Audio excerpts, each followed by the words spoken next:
Gambaran awal transaksi. Transaksi yang terjadi di perusahaan hanya ada dua, yaitu transaksi pemerolehan dana dan transaksi penggunaan dana. Contoh yang sering terjadi di perusahaan sebagai berikut. 1. Transaksi setoran modal dari pemilik ke perusahaan. 2. Pembelian. 3. Transaksi penjualan. 4. Transaksi pinjaman dari pihak luar. 5. Transaksi pembayaran biaya. 6. Transaksi pengembalian ekuitas kepada pemilik. Dan yang terakhir yaitu transaksi barter. Langkah-langkah menganalisis transaksi. 1. Tentukan pengaruh suatu transaksi pada akun aset.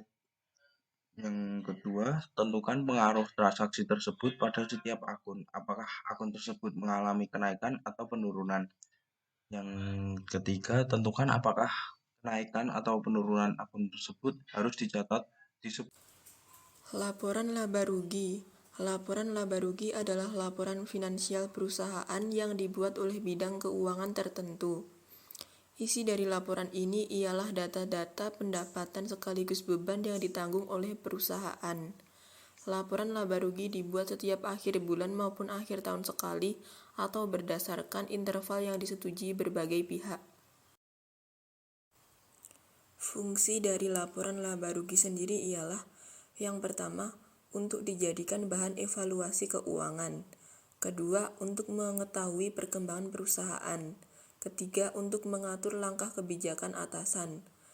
Yang keempat, menjadi sumber informasi mengenai tingkat keberhasilan perusahaan dalam menentukan besaran biaya perusahaan. Dan yang kelima, menjadi acuan perusahaan dalam upaya pengembangan bisnis bila ingin meningkatkan perolehan laba. Elemen dalam laporan laba rugi. Pertama, pendapatan, yaitu pemasukan atau penambahan aktiva lainnya dari suatu entitas bisnis. Yang kedua, kewajiban, yaitu pengeluaran atau penggunaan aktiva dari suatu perusahaan.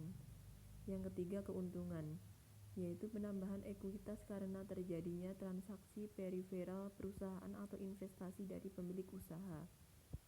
Dan yang keempat, kerugian, yaitu penurunan ekuitas karena terjadinya transaksi periferal perusahaan.